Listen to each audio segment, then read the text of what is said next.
بسم الله الرحمن الرحيم الحمد لله والصلاة والسلام على رسول الله وعلى آله وصحبه ومن والاه أما بعد السلام عليكم ورحمة الله وبركاته.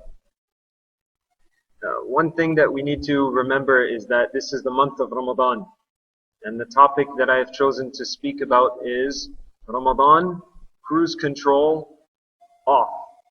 Okay, you're turning off your cruise control. You're turning, when you're driving your car, I'm an automotive technician, right? So I know everything about cars, but I don't fix your cars. When you're driving your car on the highway and you turn off your cruise control, what happens? Your car slows down and you start to come to a stop. And it is only at that point in time when your car stops, or for example, you're driving on the highway and your engine turns off, your car stalls. It is only at that point in time when you start to think everything about your car. Maybe it's the gas, maybe the battery, maybe the alternator's not charging, maybe the spark plugs, maybe the fuel isn't reaching the injectors. What's going on? What happened? And it is only at that moment where you start to think. Before that, you're in cruise control. You're just going, you're enjoying yourself, you're driving, from KL to Malacca, and everything's just fine and dandy and nice and sweet, and you're just going along. But it is only at the moment where you switch off yourself, your internal self, that normal routine that you're used to going across, you turn your routine off and you start to evaluate yourself. Just like you evaluate your car, you evaluate your own self. What are you doing in your life? What are you benefiting from? Are you helping others? Are others helping you? What is the situation in your life? How are you living as a human being, as a Muslim, and especially now during this month of Ramadan? So this is what I have chosen to, share with you. When, we get into the routine of Ramadan, a lot of us, it is all about fasting. It is about coming to the masjid for Taraweeh. It is about waking up for suhoor. And obviously having iftar, which is the most important part of Ramadan, right? Well, that's wrong. But before Ramadan came, what was everybody reminding each other about? It is time to prepare yourself for Ramadan. Prepare for Ramadan. Prepare. Half of Ramadan is gone. You prepared yourself before Ramadan. You had 2 weeks to prove yourself to Allah subhanahu wa ta'ala. Have you done that? Have you given it all you got? All the things that you prepared yourself for, are you doing those things? Have you achieved the goals that you wanted to achieve or not? And this is what we're going to talk about. It is just a reminder to remind all of us, where are we now? And what can we do to make ourselves better, insha'Allah ta'ala? Are you getting what you wanted to get out of the month of Ramadan? This Ramadan, when it started, you had so many things in your mind that you wanted to do and achieve and accomplish. Now that 2 weeks have passed, are you getting out of Ramadan what you wanted to? Do you feel something in your heart that you wanted to feel before Ramadan came? You're like, alhamdulillah, Ramadan's coming. Yes, so happy. I got to reach another Ramadan, and I'm going to be with my friends and my family and so on and so forth. And we're going to be together. We're going to pray Taraweeh together. We're going to fast together. We will encourage each other. Are you feeling that or not? If you are, alhamdulillah, there's always room for improvement. If you aren't, it is time to pay attention and turn your cruise control off. This is where you need to be attentive. You need to evaluate yourself and look at what you've done so far during Ramadan. Your car comes to a stop tonight, right here, right now. And now you start to look at yourself. What have you done during this month of Ramadan? I want to ask you a question. Why do you fast? Why is it that we fast during the month of Ramadan? Anybody? Sorry? Taqwa. Okay. What else? Good. To remember the poor. And what else? To get closer to Allah subhanahu wa ta'ala. Correct? These are usually the three most important things or the most common things that people say when you ask them, why do you fast?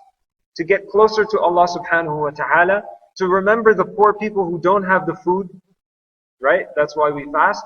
And taqwa, to increase our taqwa. Now I ask you, if fasting is about remembering the poor people and those that are hungry, why is it that when we go shopping during Ramadan, we spend more money? Aren't we supposed to be decreasing the amount that we spend when we go shopping? We are remembering the poor people, those who have less than us. And when we go shopping, we see Kit Kat, oh, I want that. Pepsi, I gotta drink that tonight. Chips, Doritos, yep, buying that too. Ice cream, yes, late night snack. But during the rest of the year, when you go shopping, you see Kit Kat, not in the mood. Pepsi, I'm trying to cut down on Pepsi, too much sugar. Ice cream, that's too cold, don't feel like eating it. But during Ramadan, shaitan is like, in our minds we're thinking, subhanallah, I need that. I need this. I gotta have that at night. I can't have it during the day. So how are you remembering the poor people? How do we remember the poor when we're eating the things that are, pleasures and bounties that we don't normally have during the rest of the year? So we tend to spend more. I asked this question to my neighbor. I said, how's your grocery bill during the month of Ramadan? He's like, subhanallah, I don't understand. During Ramadan, my grocery bill is 3 times more than it is during the rest of the year. I said, really? He goes, yeah, at least 3 times more. So subhanallah, mine is the same thing. And it's like that for most of us. And this is because we say that we fast to remember the poor, but we're not actually remembering the poor. We think of them when we're fasting, when we're hungry, like now, at this point in time, I could really use some water. So I'm thinking of those poor people in countries, other countries around the world who don't have water to drink. They don't even have water to drink all year. Forget about Ramadan. All year they don't have water to drink. But as soon as iftar time comes along and you give me a nice glass of room temperature, I don't drink ice water, room temperature water, I forgot the poor people. SubhanAllah. So we need to turn the cruise control off and start to think. Does your income raise during Ramadan or decrease? Do you get more money during Ramadan or not? We don't get more money. Why should we be paid more during Ramadan or not? So why are we spending more money during Ramadan at restaurants and at grocery stores if our salary stays the same? Why are we spending more money? Why are we eating more? Why are we remembering people when we're hungry but not when we're full? We have to ask ourselves these questions. If you go to a restaurant during Ramadan, the buffet. Buffet is something which is famous during Ramadan, especially in Muslim countries. Iftar time, people don't even come to the masjid to pray Maghrib and then go to the buffet. No, they have the buffet, then they come and they pray. And this is wrong. We should do the opposite. We should go to Allah first and then fill our stomachs. Okay, so try and think of these things. The second thing that we mentioned, we fast to get closer to Allah subhanahu wa ta'ala. Really, are we getting closer to Allah subhanahu wa ta'ala? We look at the masajid during the month of Ramadan, right? At Fajr time. More people come at Fajr during Ramadan, correct? We could say more people come at Fajr time because people wake up for suhoor, right? They eat food. And sadly, we get up very easily to eat food in the morning at 5 o'clock. But throughout the other 11 months of the year, it's time for Fajr. I'm like, hit the snooze button. I have another 10 minutes. So we take our time for Fajr. But for food, we're awake. So our masajid during Ramadan are full. Fajr, we see people, more people than the rest of the year. Isha, packed. Maghrib, we have to eat, so we're there, right? Taraweeh, we're in the masjid. What happens on the day after Eid? Where's everybody? In the restaurants? Chilling out with their friends? Studying? Working? Are we closer to Allah? We said that we fast during the month of Ramadan to get closer to Allah subhanahu wa ta'ala. When Ramadan is over, are we really closer to Allah? No, we're not closer to Allah. The point of Ramadan is to try and train ourselves so that the rest of the year we are doing what we did during the month of Ramadan. And we'll mention this later on, that it was the sunnah of the companions. It was the habit, the tradition of the companions, that they would use Ramadan to train themselves to be steadfast. Not skyrocket in a'mal and then fall at the end of Ramadan. No. Train yourselves to be steady, to continue and do these things throughout the rest of the year. So we have to ask ourselves, are we really getting closer to Allah subhanahu wa ta'ala? The third reason we mentioned that we fast is for taqwa. What is taqwa? What is taqwa? A lot of you are Arab. You speak Arabic. You know what taqwa is. I want you to explain to me what is taqwa. Even if you just do it in one word. To fear Allah subhanahu wa ta'ala. MashaAllah. Good. That is the book definition. Are we all living according to that? Most of us, when we hear the word taqwa, it means fear Allah subhanahu wa ta'ala, fear His punishment, fear the day of judgment. Right? This is something which is common. And I ask this question to children as well as to adults. What is taqwa? And a lot of the time we come up with fear. Allah subhanahu wa ta'ala says in the Quran, يا أيها الذين آمنوا كتب عليكم الصيام كما كتب على الذين من قبلكم لعلكم تتقون. So that we acquire taqwa. But does Allah subhanahu wa ta'ala want us to fast and live Ramadan and do all these actions and ibadah and so on to be scared of Him? Why should we be scared of Allah subhanahu wa ta'ala? Think back when you were young and you did something naughty, you did something bad during the day, and your mother saw you and she said, wait till your dad comes home. And your father comes home from work and you run to your room. Why do you run to your room? Because you're scared. Your father came home. You know what you did during the day. You broke one of the windows or something. You damaged someone's car, whatever it may be. So your mother goes to your father and says, your son, your daughter, this is what happened today. Blah, blah, blah, blah, blah. Your father's furious. What did he do? I know nowadays, because of laws and stuff like that, most parents don't beat their children, but when we were younger, what happened? Father takes his belt off, goes and gets a stick. Come, I'm going to fix you now. Look what you did. Come, your mom told me. You're scared of your father, right? In that situation, do you come and sit next to your father and say yes? You're scared of your father. You have taqwa of your father, right? Are you scared of your father and come and you sit next to him? No, you run the other way. You go to your room, you lock the door. You go to the bathroom, lock the bathroom door. Pull the shower curtain closed and hide. You're scared of your father. Does Allah subhanahu wa ta'ala want you to be scared of Him so that you run the other way and lock the door and hide from Him? No. Taqwa is not to be scared of Allah. It is to live as though you are in connection with Allah subhanahu wa ta'ala all the time. You're connected to Allah. You walk, you're thinking of Allah. You look, you're thinking of Allah. You speak, you're thinking of Allah. You're writing something, you're thinking of Allah subhanahu wa ta'ala. Every single thing that you do. You click Facebook, you're thinking of Allah. Everything is a connection with Allah. Taqwa. Not fear. Allah doesn't want you to be scared of Him. He wants you to know that you need to be close to Him. And if you do something wrong, there's a punishment. Be careful of that punishment. But don't think of the punishment. Think of Allah subhanahu wa ta'ala. When you think of Allah, you get closer to Allah. When you think of the punishment, you get closer to the punishment. So these are three very important things that I wanted to mention about fasting during Ramadan. Remembering the poor and the hungry people. Really turn your cruise control off and think of those people. Get closer to Allah subhanahu wa ta'ala, not only during Ramadan, after Ramadan as well. Taqwa, don't be scared of Allah. Be close to Allah, and then you will have nothing to be scared of. Insha'Allah ta'ala. Have you evaluated yourself during this Ramadan? Have you sat down at night and wrote down what you did during the day? Evaluation. Sometimes we do, I do a lecture somewhere and people, they hand out evaluation sheet. How was the speaker? Did you like his tone? Was his English clear?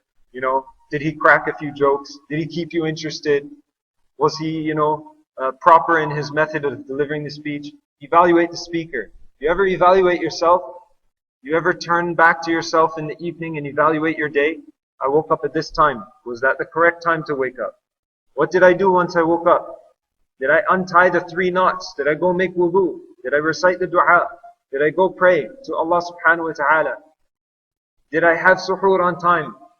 Did I, was I conscious of every single thing that I did in my day or not? Did I park my car in a place where it's okay to park or not? Did I break the speed limit or not? All of these things, evaluate yourself. Be the best person that you can be inside and outside of Ramadan. The Prophet ﷺ said that from Ramadan to Ramadan is forgiveness, right? It is forgiveness from Ramadan to Ramadan. You fast this Ramadan, you fast that Ramadan, what comes in between, you do your amal and so on, and it is forgiveness. Are we really working to our capabilities so that we achieve forgiveness? Have I done what it takes to be forgiven? Is Allah happy with what I'm doing during the month of Ramadan so that He can forgive me or not? Ask ourselves these things.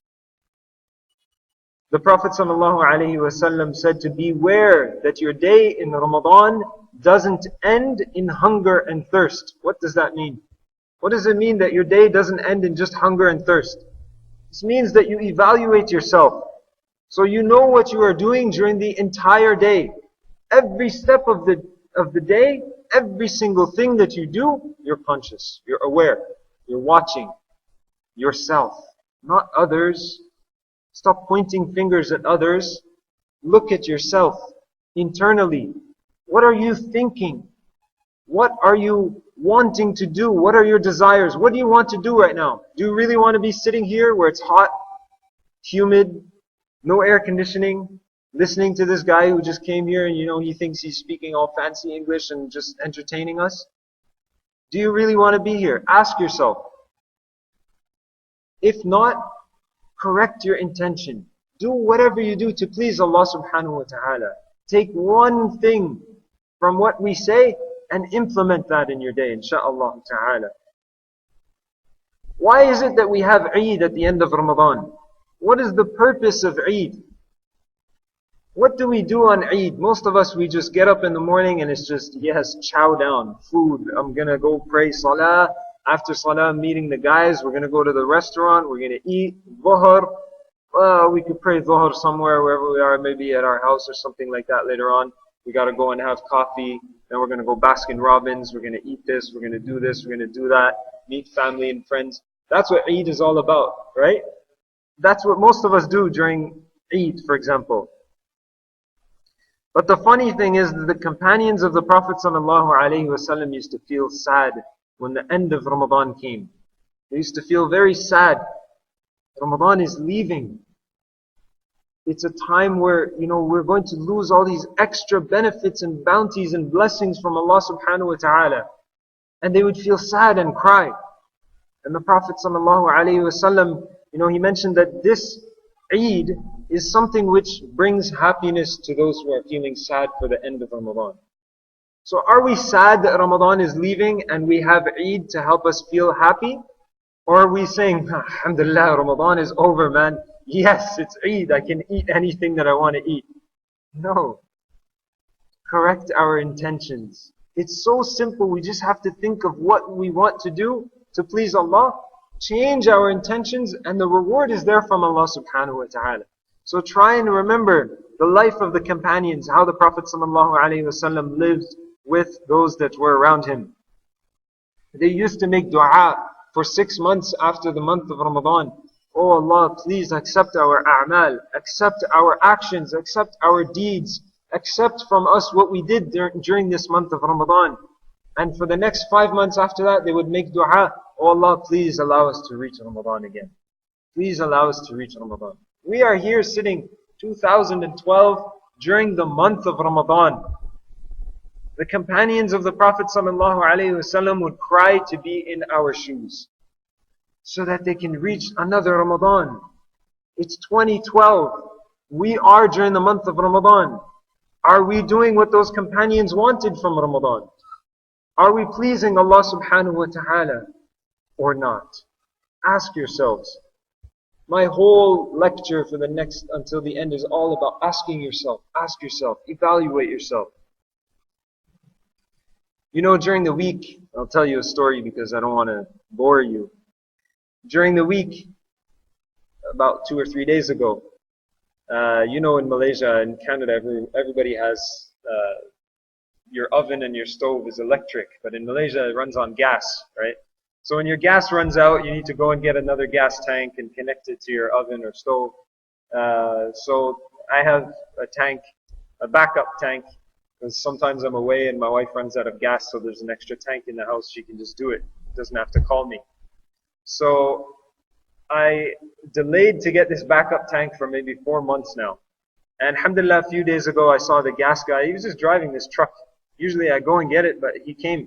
This is, subhanAllah, this is from Allah. The tank is there. The gas guy is there. Let me just go and get it. But from my place, where I live, my apartment is in LG2. So I have to go down about 6 flights of stairs to get to my apartment. Okay, so the gas guy is all the way upstairs on the top, up the hill. So I see him. I say, you know what, I'm going to go get my tank and come back. He says, no problem. I bring the empty tank. I give it to him. He looks at me, he says, so how are you going to bring the tank down? The first thing that clicked in my mind is, you know, this is a Chinese person, non-Muslim. I can tell certain things. He's not Muslim, he's not fasting. He should be the one carrying it. I'm fasting. You know, it's like 10 o'clock in the morning. I'm tired. I'm fasting. It's hot. Malaysia's hot. I love winter. I'm from Canada. I love the snow. So I'm thinking, well, you know, he should carry it. He can go drink water after. I can't, right? But it was at that moment where I realized I did the wrong thing in my mind. I actually did carry the tank myself. But that was after I corrected myself and thought, no, just because it's Ramadan doesn't mean that I can make an excuse for myself. Why do we as Muslims make excuses for ourselves that, oh, it's hot out, I'm thirsty, someone else is not fasting, they should do the hard work, and I get to relax. They get to go to work at 8 o'clock in the morning, and I get to sleep until 12 o'clock noon. Why? Why do we make the excuse for ourselves? We should be the example. Allah subhanahu wa ta'ala has given us this fasting so that we can acquire taqwa, we can be stronger, we can be better. We go out there and we show people, I'm fasting, look at me. I'm doing this for the sake of Allah, and look at me. I'm better than everybody else around. I'm stronger than everybody else around. And I'm going to carry my own gas tank that's full and go up 6 flights of stairs. You know, so this is the way we need to be thinking. That it's Ramadan. Don't make an excuse for yourself. Make an excuse for your nafs. And tell your nafs, yeah, you know what? Something's wrong with you. But I'm going to do what I want to do. Okay? That's the way we need to be thinking, inshaAllah. Fasting should affect us because it is not just refraining from food. It is to perfect our entire day and to remain away from backbiting, remain away from stealing, cheating, injustices, and so on. So it is not staying away from food. It is staying away from anything that is not right, not correct. Stuff that we need to refrain from. Be careful from those things. It is not just remembering the poor. And a lot of the time, like I said, when we ask people about Ramadan, what is fasting? Why do we fast?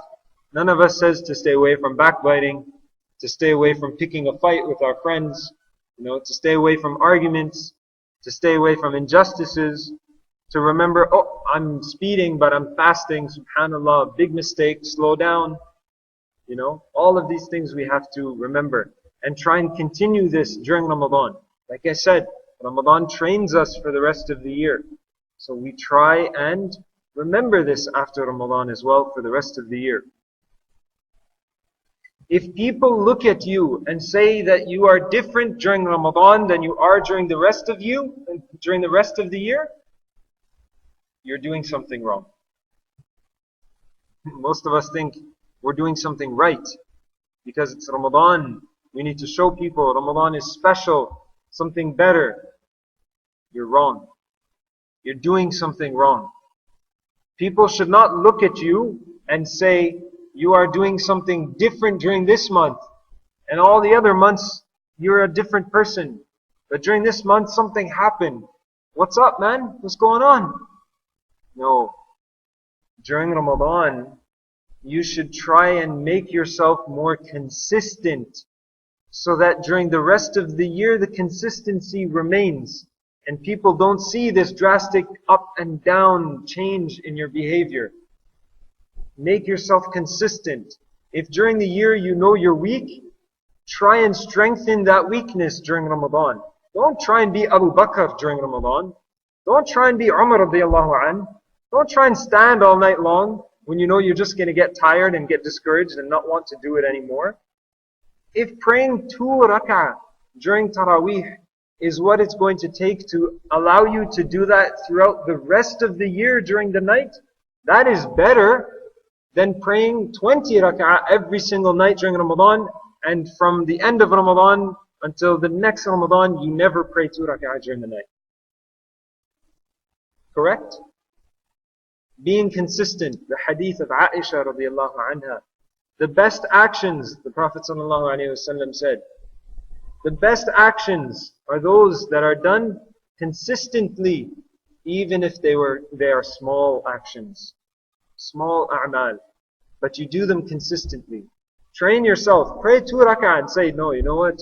I'm going to pray, instead of 8, I'm going to pray 4 or just 2 because, I'll train myself inshaAllah. Make sure that you pray those 2 rak'ah the rest of the year. Don't say, khalas, Dawood came and said I can pray 2, no big deal, I'm going to go home. No, you're just doing something wrong. You're making excuses for yourself. And this is what we do as Muslims. We make excuses for ourselves all the time. We point the finger at others. You, look at you, what are you doing? You did this, you did that, you did this, you did that. What about yourself? What have you done? Someone did something and along the way, while doing this type of ibadah, maybe they made a mistake. Alhamdulillah, that person is doing that ibadah. I give you an example of a sister I saw. Subhanallah, I say she's a sister in Islam, but when you look at her the first time, and I have no idea who this person is. I was in Pavilion Shopping Mall once. I've been there maybe 4 times. And I went to the Musalla, the Surau, in Pavilion Mall with my wife. She went inside to pray after me, and I was outside waiting with the stroller, the baby stroller. So I'm standing there, and I see this lady. I don't know if you've been to the Surau in Pavilion Mall, but you have to go down this hallway, and it's like a maze. And only a Muslim would go down there, because there's nothing at the end of the hall except the Surau. So only a Muslim is walking there. So I'm standing there in the hallway, closer to the Musalla, and I have the baby stroller with me. And I see this lady, she comes. She's wearing a really, really short skirt. And a top that's revealing, I was like, where's this lady going? And she walks straight and goes into the ladies section of the Surau, of the Musalla. I was like, subhanallah. This sister, she's a sister in Islam. Allah knows what her condition is. Most of us would point the finger and say, astaghfirullah, look at how she's dressed. We can see most of her legs. Maybe if she sits down, we can see more than her legs. If she bends over, we can see inside her shirt. And I'm only not exaggerating, but I'm only giving you the details. I'm not exaggerating. I'm seriously giving you the actual details. And my wife saw this sister. She saw her. And I was like, subhanallah. Most of us would point our finger and say, look at her, look at this, why is she doing this, blah, blah, blah, blah, blah. None of us would look at the fact that she's coming to pray her salah. Maybe she's in a situation in her life where she just became Muslim 1 week ago. She doesn't even know how to pray. Maybe. And she's coming to the masjid not even to actually pray salah fully with all the adhkar and reciting the surah and everything. Maybe she's coming just to put on the clothing and feel like, I'm a Muslim. I'm going to dress like a Muslim sister dresses and stand and just do the actions of salah so she feels comfort in her heart. So we're so quick to point the finger at others, and during Ramadan we have to try and control this, insha'Allah ta'ala. So if people see you as a different person during Ramadan, be careful. Try and be more consistent in the way that you do things throughout the rest of the year. Try and excel and perfect the small and the few actions of ibadah that you are already doing throughout the year. Try and perfect those during Ramadan, so that during the year, those remain perfect and constant and consistent, and you can add to it. You add a few extra sunnah here and there. You try and please Allah subhanahu wa ta'ala with a few more a'mal, and you go ahead with that, insha'Allah ta'ala. When was the last time you invited someone to your place for iftar? You know, we say we're trying to get closer to Allah subhanahu wa ta'ala. You want the reward of feeding someone who is fasting, so that you can get your reward, and you don't diminish from their reward as well by feeding them to break their fast. When was the last time we invited someone for iftar?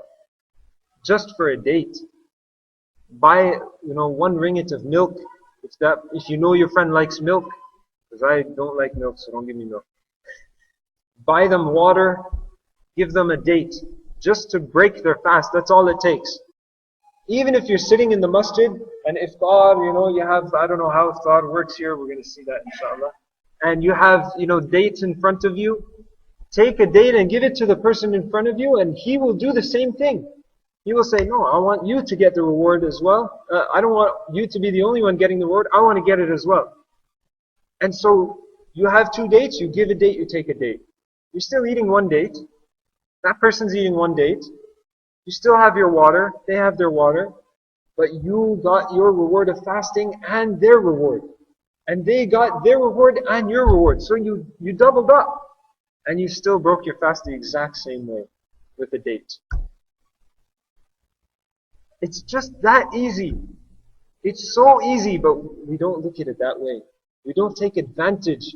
Allah subhanahu wa ta'ala put these, you want extra virtues, you committed sins during the year, you want to purify yourself here. It's easy. Take a date, give a date. But we don't remember these things. Try and remember the small things as the Prophet ﷺ, and be consistent in them. Search for extra rewards. As Muslims, I'm going to come to an end soon. As Muslims, we tend to be good in theory. We all know the things that I'm saying. We all know them. Nothing that I told you is new. But it is just a reminder. Because we as Muslims, we're awesome in theory. But when it comes to practice, we forget. We look at others, the sister, why you dressed like this? Why are you wearing that? What are you doing? This and that. But in practice, are we doing the same? If we were in the position of others, would we be doing what they are doing or not? So don't be Muslims of theory. Be Muslims of theory and practicality. Implement the knowledge that you know, even if it is just a little bit. And you will see, you will feel that you succeed in life and you excel in everything that you do. Our Prophet Muhammad ﷺ, he was a unique person and an example for all of mankind. Through what? Through his actions. He didn't come like Imam al-Nawawi, Imam al-Bukhari, and come with books and write and fill up the entire library, books and books and books. No. Books were written about his actions. Books were written, libraries full around the entire globe. Libraries, Islamic libraries, books after books and volumes containing the life of the Prophet ﷺ, through his words, through his actions. Actions, very important in Islam. But we forget the actions. We look at the theory. A lot of the time we ask each other, when was the last time you read an Islamic book? We're busy with theory, we're busy with our courses, doing whatever, engineering, electronics, mechanics, whatever it may be, getting a doctorate degree, A lot of the time we ask each other, when was the last time you picked up an Islamic book? Picking up an Islamic book, good. Are you going to implement what you read in that Islamic book? Before you pick up the book, are you implementing what you already know? Are you implementing what you already know? If not, then it's time to start thinking. It's time to hit the off button on our cruise control, inshaAllah. One of the ways that you can know if your Ramadan is accepted is by looking at how you are after Ramadan. And this was this is the advice of the Prophet ﷺ to his companions. If you want to know how your Ramadan was, look at how you are after Ramadan. So look at how you are on the second day after Eid, and you'll know how your Ramadan was. Right? Look at how you are after Ramadan. We all need to do this, and we all should be encouraging ourselves. All of this is to encourage ourselves, each other. We help each other. We're all Muslim brothers, all Muslim sisters. We help each other, insha'Allah ta'ala. Lastly, don't judge the next person that is beside you. And I mentioned this about the sister in Pavilion Mall. But one thing that you have to know is that we don't judge each other. You don't know, and I don't know. Someone sitting in front of us, in front of me right now, could be much more knowledgeable. I'm sure most of you, all of you are more knowledgeable than me. Really, the amount of knowledge, if you knew how much knowledge I have, it's like nothing. But you're sitting here listening to me. And we don't know who's sitting in front of us. But we only ask Allah subhanahu wa ta'ala with whatever little knowledge that we have to help ourselves and benefit the rest of the ummah. But never judge the person that is sitting next to you. A lot of the time we point the finger. This brother doesn't have a beard. That brother's doing this. You know, he's smoking. He's doing that. Okay. But don't judge him. And I'll give you an example. Today I'm sitting in front of you as Shaykh Ibrahim. All of you know we studied together. I told all of you we studied together. We were in Medina together. We graduated from Medina together. A few days ago we were standing together as well in another university. And brothers were coming up to me and giving me salam. Salam alaikum Shaykh. Salam alaikum. Salam alaikum. كيف حالك شيخ بارك طيبين والله كويس. Right? Giving me salam. People may know who I am now. Recently, I started teaching for Al-Kawthar Institute. So people know a little bit more about me. Facebook. Maybe I'm a little more active on Facebook. So people know me just because they see me. They know who I am just by, the outer part of me, this is what they see. But nobody sees the inside of me. Nobody knows what's in my heart. Nobody knows what's in my mind. Nobody knows how much knowledge I have, how much taqwa I have. Nobody knows. But people come up to me and give me salam, and they were ignoring. I'm saying this in front of Ibrahim. I don't want to do that, but I have to say it. It's an example for all of us. They were ignoring to give salam to Ibrahim. Shaykh Ibrahim. Sorry, he calls me Dawood, I call him Ibrahim. But to you, he's Shaykh Ibrahim. So people were coming and giving me salam. Maybe they know me from Facebook. They know me through Al-Kawthar Institute or Mercy Mission. So they're like, MashaAllah, Shaykh Dawood's there. Give him salam. And they don't give salam to Ibrahim. Little do they know that Shaykh Ibrahim's GPA in Medina was higher than mine. His GPA, his grade point average, was higher than mine. But they look at me, that's the guy from Facebook. That's the instructor for Al-Kawthar. We know him, so they give me salam. And they don't even give him salam. Muslims, wake up. I'll give you an example of Shaykh Bashir. The man by the name of Shaykh Bashir. He lived in Toronto. There was a group of responsible brothers from some of the main masajid of Toronto in Canada. They went to Medina, to the Islamic University. This was decades ago. And they went to the mudir, they went to some of the ulama, and some of the kibar ulama. And they said, you know what, we don't have a proper imam in Toronto. Send someone to us. Give us someone, some student, someone who graduates from the Islamic University of Medina, send him to Toronto. We need someone good. So they said, we heard of someone in Toronto by the name of Bashir. And they're like, who is he? Is he a graduate from Medina? No, but his name is Bashir. We heard of him. He memorized Kutub al-Sitta. in his country. Traditional studies. No Islamic university degree. Traditional studies. Memorize Bukhari, memorize Muslim, Hafidh of the Quran, scholar, real scholar. No public face, no public figure. So they're like, we heard of this man named Bashir. He lives in Toronto. We heard of him. Some of the brothers who know him from his country, you ask them, they will tell you who he is. They will show you. So they went back after Hajj or Umrah, they went back to Canada and they started asking that community, the ethnic community, those brothers. They said, where's this brother named Bashir? Who is he? Where is he? So they said, oh, you can find him at so-and-so place. Gave him the address. They went to the address of his work. When they showed up there, it was a gas station. You know, we have self-service gas stations, and in North America we have a lot of full service. Full service means you drive up to the gas pump, you just tell the guy full tank, he fills up your tank for you, and you give him the money, you give him a 1 ringgit tip if you want, or 20, usually 25-cent tip, 50 cents.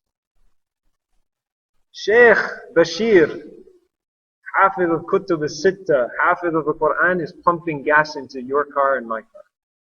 And he's working in the gas station. Nobody knew he's a sheikh.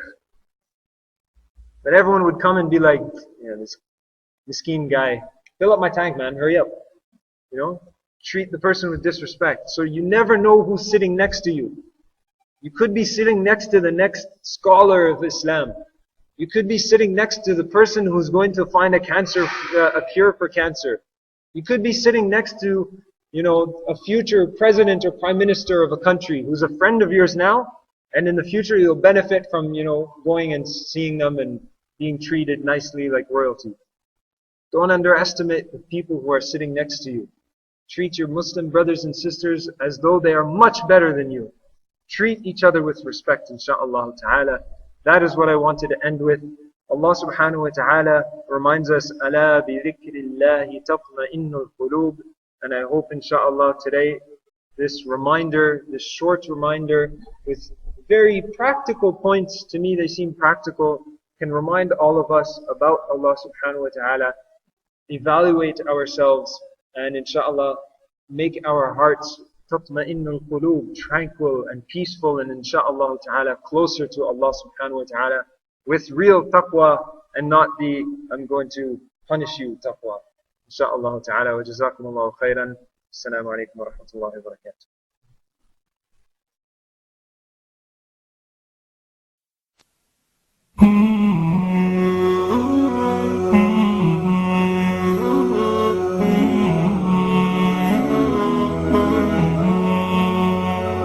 Mm-hmm.